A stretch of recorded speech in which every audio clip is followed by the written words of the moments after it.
Como é que funcionam estas prioridades na vida pessoal nossa? O que significa essas prioridades? Quais são elas? Então, está tudo aí? Está tudo certo? Tá. Eu estou dizendo o seguinte, a definição de prioridade é viver em função do direito que Deus tem à minha vida. É eu viver em função do direito que o nosso Criador tem sobre a nossa vida, sobre nós. Viver em função do direito que Ele tem. Ele é o Senhor dos senhores, Ele é o dono, Ele é o nosso Criador. Então, é vivermos em função do direito que Ele tem sobre a nossa vida, que tem precedência, que é mais importante do que todos os outros interesses humanos que porventura nós tenhamos. Qualquer outra atividade na vida, né, é secundária. Estas 5 fundamentais atividades da nossa vida é que determinam a nossa relação com Deus e uns com os outros. A primeira prioridade diz respeito à nossa relação pessoal com Deus, a vida. Primeira prioridade fala da nossa relação com Deus, a vida. Porque quando Deus nos cria, como eu acabei de falar, nos gera de novo, nos faz uma nova criatura, Ele agora quer que nós, como filhos amados, tenhamos uma relação de intimidade, de amor, de afeto, de companheirismo com Ele. Ele quer saber se você, como filho, tem interesse nele, em quem Ele é, ou se você tem interesse naquilo que Ele tem para lhe dar. Você imagina só se eu fosse, naturalmente, me relacionar com os meus filhos, eles comigo, só por aquilo que eu tenho para lhes oferecer, ou só por aquilo que eles têm para me oferecer. Então, seria ridículo, isso é mesquinho, e, em verdade, não tem nenhum sentido. Então, quando Deus nos cria de novo, nos faz uma nova criatura, veja, isso é a base, uma nova criatura, Ele quer nos encher do seu Espírito Santo, porque o seu Espírito Santo é que vai nos ajudar a esta convivência de amor, esse relacionamento de amor, de afeto, é ter prazer em andar com Jesus, é ter prazer de amar a Deus, é ter prazer de conhecer as Escrituras, é ter prazer, né, de reservar um tempo no dia para ficar sozinho com Ele, com a palavra dEle, é ter prazer de estar junto com o Pai e com seu Filho amado e com seu Santo Espírito, é ter prazer nesta intimidade, nesta comunhão. Então, isto não acontece por acaso. Efésios, capítulo 5, verso 18, está lá, está o texto lá, dona Fabi. O texto está por aí ou não? É que eles não estão acostumados comigo, só com o Ronaldo. Com o Ronaldo, ele pensa, ela já está com o texto colocado. Entendeu como é que é? Mas como eu sou novo aqui, essa coisa toda, estamos chegando na casa, isso é coisa. Então, o texto de Efésios 5, verso número 18, diz assim, Efésios 5, 18, diz assim: não vos embriagueis com vinho, no qual há contenda, há dissolução, mas, completem mais, enchei-vos do Espírito, falando entre vós com salmos, hinos e cânticos espirituais, dando sempre graças por tudo a nosso Deus e Pai, em nome do Senhor Jesus, e sujeitando-nos uns aos outros no temor de Cristo. Então veja, aqui temos um mandamento, notaram? Mandamento, enchei-vos do... Então depois que eu me tornei filho de Deus, nasci de novo, o que é que Ele quer me dar agora? Seu Espírito Santo. Porque sem o Espírito Santo eu não posso amar a Deus. Sem o Espírito Santo eu não posso amar você. Sem o Espírito Santo eu não posso amar minha esposa. Casado com ela há 55 anos da minha vida. 50, estamos começando agora, casal novo. 55, né? Mas como é que eu vou amar a minha esposa se eu não estiver cheio do Espírito Santo? Porque quem ama não sou eu. O amor humano é mesquinho. O amor humano é carnal. por vezes é diabólico, que tem interesses subalternos, que produzem divisão, separação, contenda. Então, mas o amor de Deus derramado no nosso coração, que é o texto que eu já repeti aqui, de Romanos 5,5, fala que Deus derrama do seu Espírito no nosso coração. Para quê? Para nós revivermos a vida do seu Filho Jesus. Que se não for pelo Espírito Santo, eu não consigo ser parecido com Jesus. Porque é o Espírito Santo que reproduz em mim e em você a vida de Jesus, pessoal. É o Espírito Santo que reproduz em mim e em você a vida de Jesus. Se não for o Espírito Santo reproduzindo em mim a vida de Jesus, eu não consigo ser um cristão verdadeiro. Me torno, às vezes, um bom religioso, hipócrita toda a vida, né? Como religioso, hipocrisia total, né? Cheio de formalidades, cheio de estruturas religiosas, cheio de educação religiosa, de pode ou não pode, faz, não faz, é, não é, e aquela coisa toda. Eu não entendo o cristianismo de Cristo, né? Quando há contenda, quando há divisão entre os irmãos. Isso para mim é carnalidade pura, diabólica. Diabólica. Carnal e diabólica. Porque cristianismo é Cristo em nós. Você pode ser membro desta nossa comunidade, desta família linda, e você pode ser membro, mas você apenas pode ser um bom frequentador das reuniões. E nós nos reunimos aqui para estarmos juntos, conferirmos juntos a nossa fé, e então, o último livro que lhes falei, da editora Thomas Nelson, praticar os 25 mandamentos recíprocos. Que se não for pelo Espírito Santo, eu não consigo obedecer a Deus.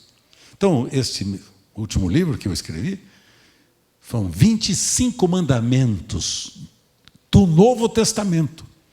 Amai-vos uns aos outros, sujeitai-vos uns aos outros, perdoai-vos uns aos outros, uns aos outros. Porque a vida cristã não é eu, e você fica lá.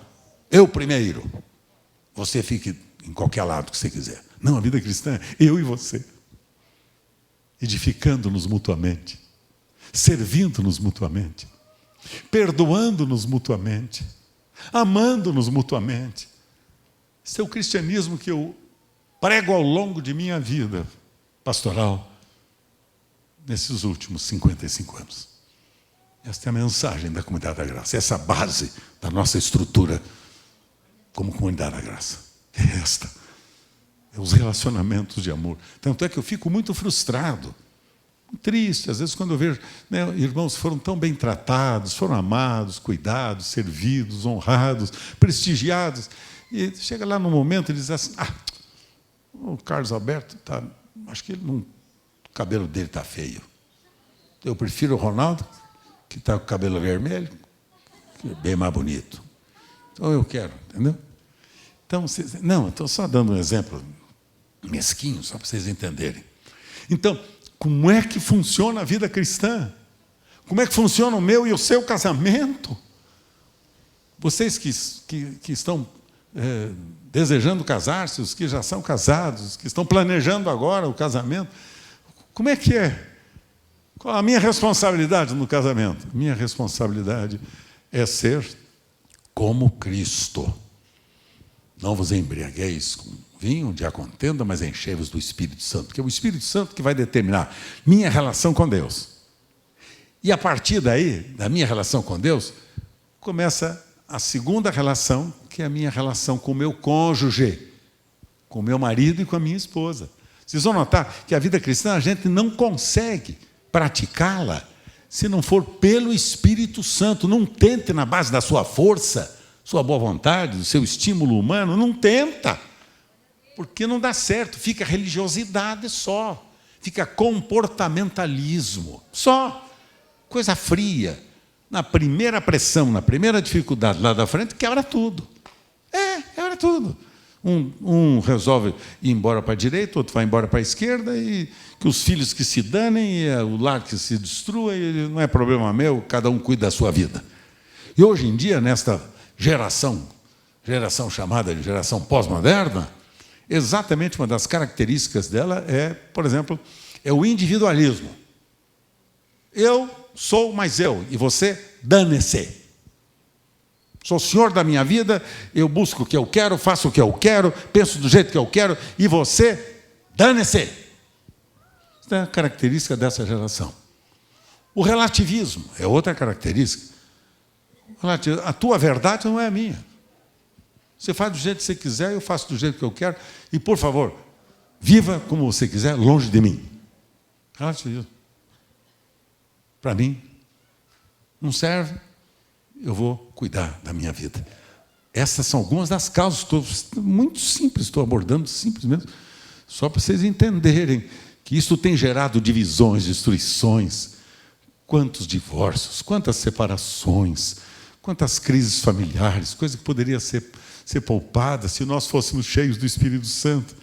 Amaríamos nosso cônjuge e amaríamos os nossos irmãos como Cristo nos ama. Então, a segunda prioridade da vida diz respeito ao casamento. É o capítulo 5 de Efésios, dos versos 21 aos versos 23, e diz assim: sujeitando-vos uns aos outros no temor de Cristo, e as mulheres sejam submissas a seu próprio marido como ao Senhor. Porque o marido é o cabeça da mulher, como também Cristo é o cabeça da igreja, sendo eles este mesmo Salvador do corpo. Como, porém, a igreja está sujeita a Cristo, assim também as mulheres sejam em tudo submissas aos seus maridos. Maridos, amai vossa mulher, como também Cristo amou a igreja e a si mesmo se entregou por ela. Notaram que aqui a responsabilidade é recíproca? Qual é a mulher que não tem prazer de estar com seu marido, que se sente amada pelo seu marido, protegida, cuidada? Qual é a mulher? Porque Deus, quando criou a mulher, criou para ela ser amada.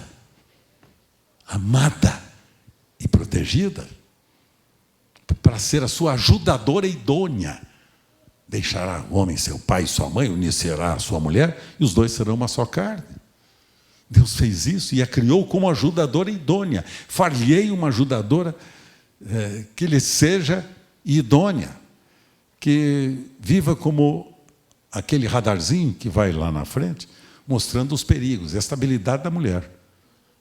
A mulher tem você já viu? Tem um sexto sentido fantástico. Deus criou vocês assim.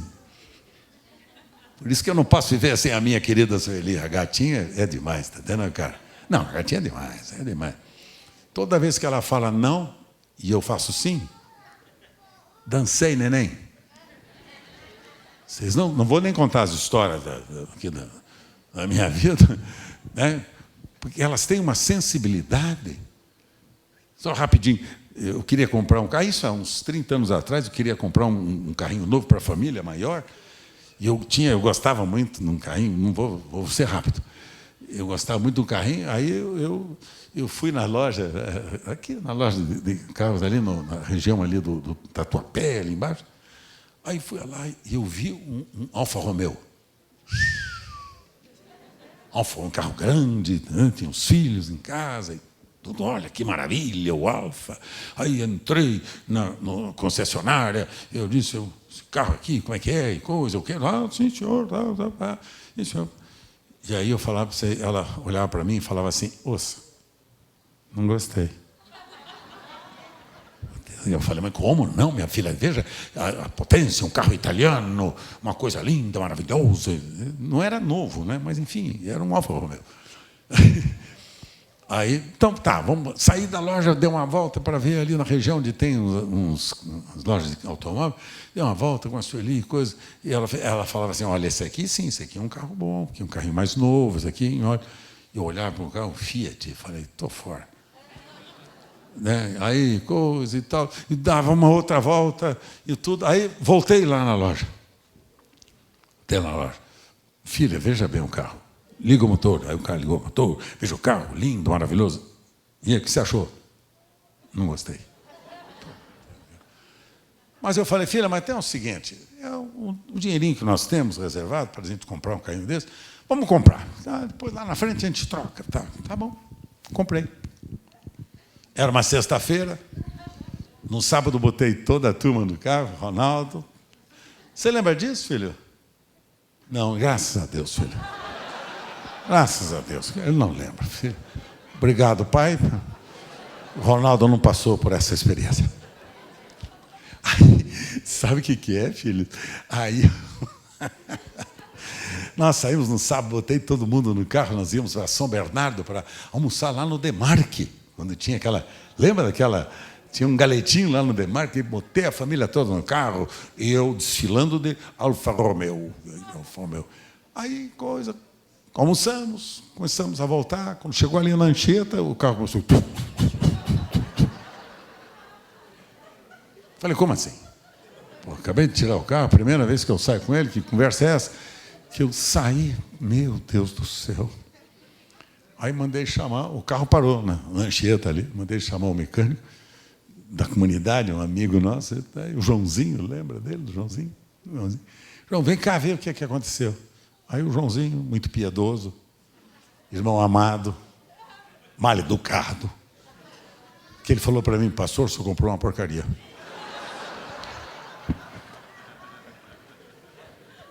Vocês riem porque não foi com vocês esse problema, por isso vocês riem.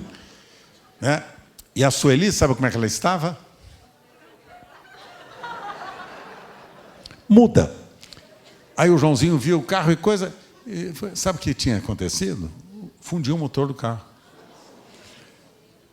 Porque o antigo dono colocou banana tanto no câmbio do carro quanto no motor, para não bater. É assim que eles fazem quando querem preparar os carros para a morte, é assim que eles fazem.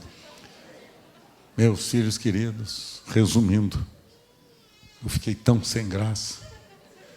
O Joãozinho levou o carro para a oficina. No dia seguinte fui ver, ele disse, pastor, isso aqui não tem jeito.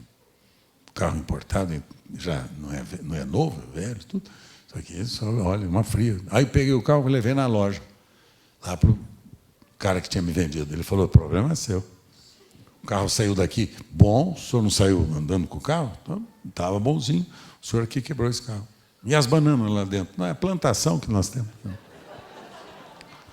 Resumindo, eu deixei o carro, encostei o carro, assim, fica com essa porcaria. Ah, não quero mais isso aqui. Ele me devolveu. Porque, digamos que eu tivesse pago 10 mil, ele me deu um. Deu um, ladrão safado. Espero que ele tenha se convertido no meio do caminho.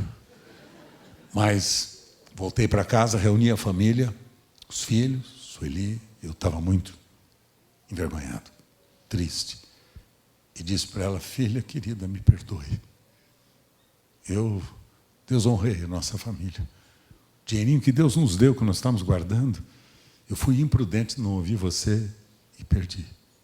Me perdoe. Me perdoe. Reuni os filhos na época, né? Pedi perdão para eles. Disse, meus filhos, me perdoem. Pai errou, nunca mais vou fazer isso. Na vida conjugal, os dois precisam estar unidos, marido e mulher. Um não é maior do que o outro. Que hoje em dia, na sociedade moderna, é um negócio seguinte, né? A mulher é a dona do pedaço. Ela faz o que quer, e as suas ideias são prioritárias, e ela está envolvida no mundo moderno. Eu não vou nem entrar nesse assunto hoje, porque vocês conhecem talvez até melhor que eu, né? Esta filosofia feminista que temos por aí, diabólica, demoníaca, destruindo famílias e lares. Vocês sabiam disso? Destruindo famílias e lares. E as Escrituras condenam esse comportamento. Então, a segunda prioridade, a primeira é sermos cheios do Espírito Santo. A segunda é nós nos relacionarmos com o nosso cônjuge em amor. Cada um no seu devido lugar, um respeitando, amando e servindo um ao outro. Neste consenso que o Espírito Santo cria. Você pode anotar que não há possibilidade da gente viver a vida cristã e a vida conjugal sem o Espírito Santo. Que é o Espírito Santo que convence do pecado, da justiça e do juízo. Então, pedi perdão, fizemos o que tinha que ser feito, mas eu nunca mais esqueci esta lição, da importância de ouvir minha esposa e de saber que, às vezes, a opinião dela é melhor que a minha. E respeitá-la e honrá-la, É isso que a Escritura manda. Diz: mulheres, submetam seus vossos maridos. Sim, princípio básico. Segundo, maridos, amai vossas mulheres. Amai vossas mulheres. E nesse texto de Efésios 5, que eu estou lendo para vocês, algumas coisas, vocês vão encontrar lá, se continuarem lendo depois com mais calma, vão encontrar 8 vezes a expressão como a Cristo. Mulher submete-se ao marido, como a igreja submete-se a Cristo.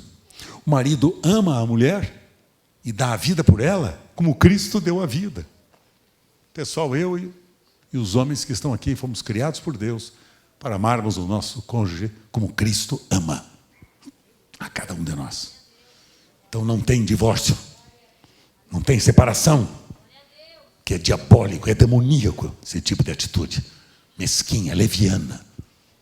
Que Deus guarde vocês, Deus guarde vocês, as famílias de vocês, os lares de vocês, os lares de vocês.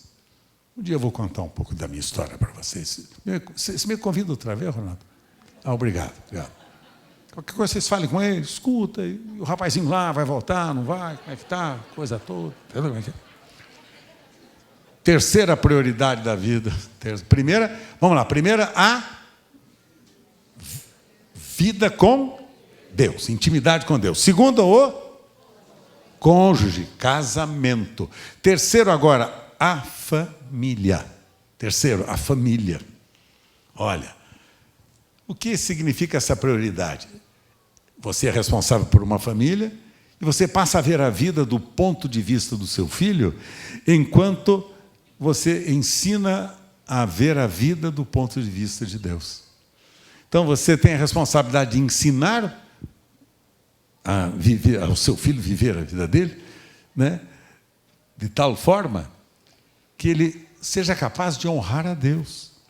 Que ele seja capaz também de, relacionando-se com Deus, se relacione com você também. Então, a responsabilidade aqui para com os filhos é a terceira prioridade. As exigências ao nosso redor nos levam a centralizar a nossa atenção, muitas vezes ao trabalho, atividades externas, ou mesmo até o próprio ministério, às vezes na igreja, as responsabilidades que tem. Mas Paulo enfatiza claramente a prioridade da família quando ele escreveu a Timóteo, 1 Timóteo capítulo 3, verso de número 5, quando ele diz: porque se alguém não sabe governar a sua casa, terá porventura cuidado ao administrar a igreja de Deus?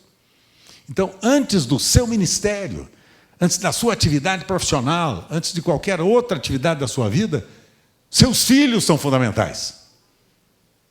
Tempo com eles, de amizade, de comunhão, de relacionamento, de convivência, de amor, passear com eles, ouvi-los, conhecer o ponto de vista deles e mostrar-lhes o ponto de vista de Deus. Isso é a prioridade fundamental. Relacionamento pai e filho. Eu me alegro pelo fato do Senhor ter me dado o privilégio de ter filhos naturais e sobrenaturais. Então, os meus 3 naturais, o doutor Carlos Alberto, a pastora Alessandra e o pastor Ronaldo. Esses 3 são meus amigos e apaixonados, um pelo outro. Gente preciosa para a minha vida.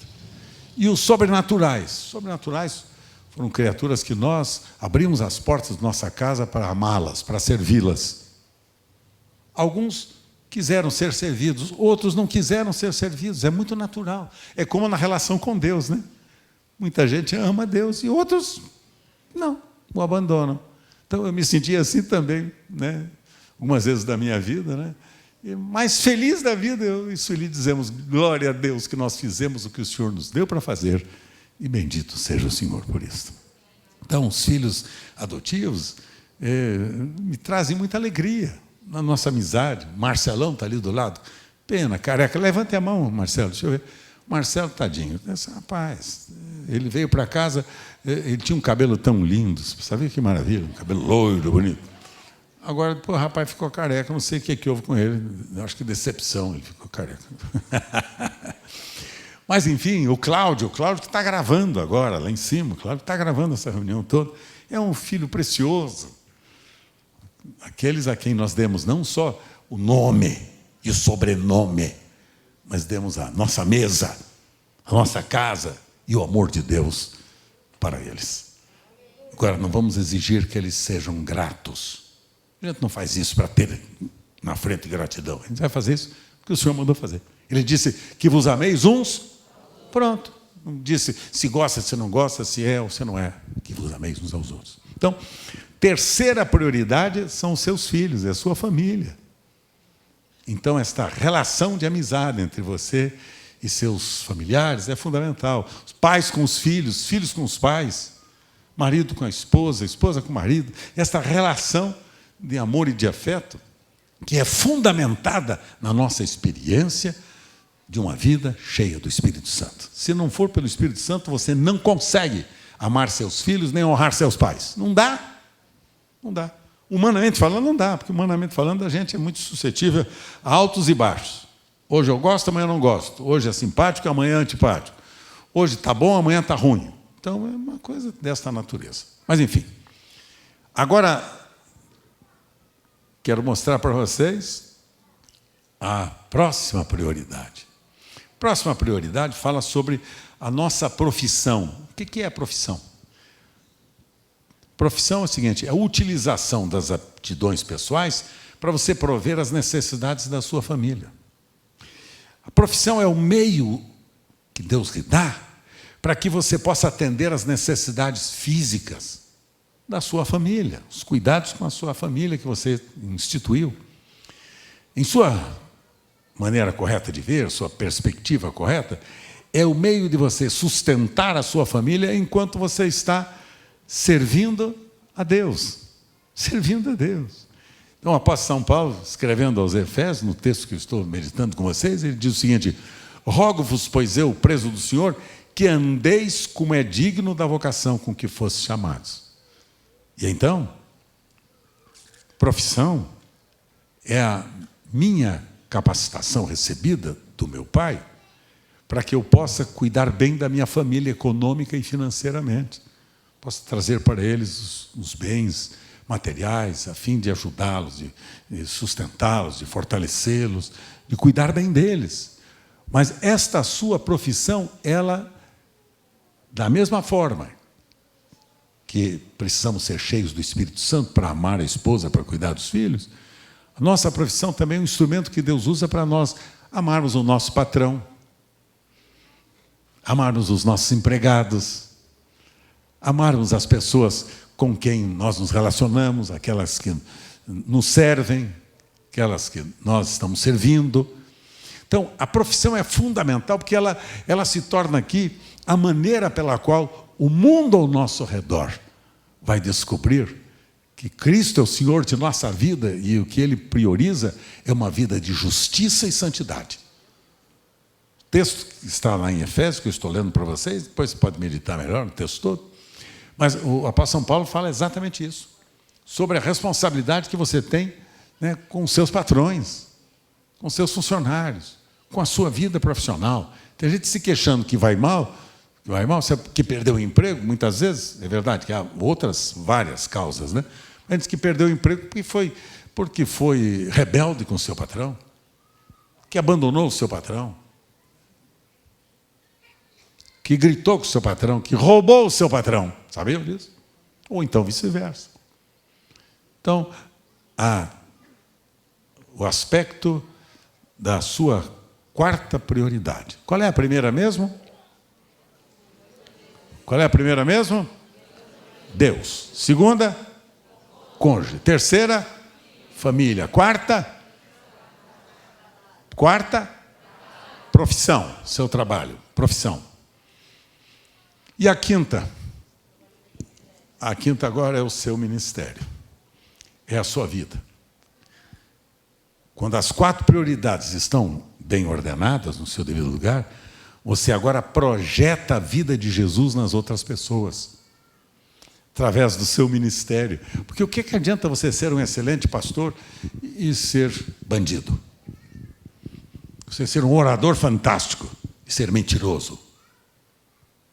Ser uma pessoa muito envolvente nas atividades do ministério e não ter caráter, e não amar sua esposa, e não cuidar dos seus filhos, E não ser um bom profissional.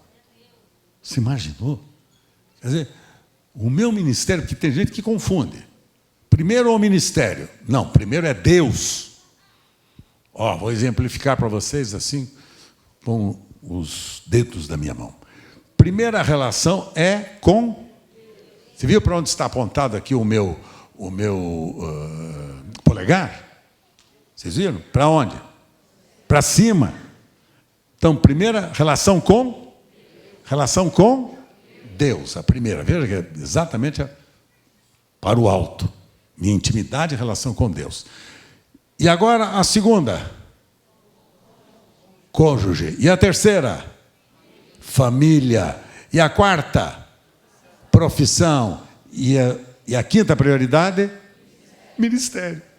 Ministério é a sua vida projetando-se agora na vida dos outros. É você amar a evangelização, é você amar o perdido, é você trabalhar fazendo discípulos, cuidando bem do seu ministério, do seu trabalho, da sua atividade. São 5 prioridades da vida cristã que Deus nos capacita a cumprir. O texto que eu estou meditando com vocês está em Efésios, capítulo 5, dos versos 18 até os versos, capítulo 6 até o verso de número 9. Então, capítulo 5 e 6 de Efésios. Para você anotar, rever, vocês que estão em casa, façam isso, dá uma olhadinha na sua escritura e você vai ter a melhor informação desta terra. Amo você.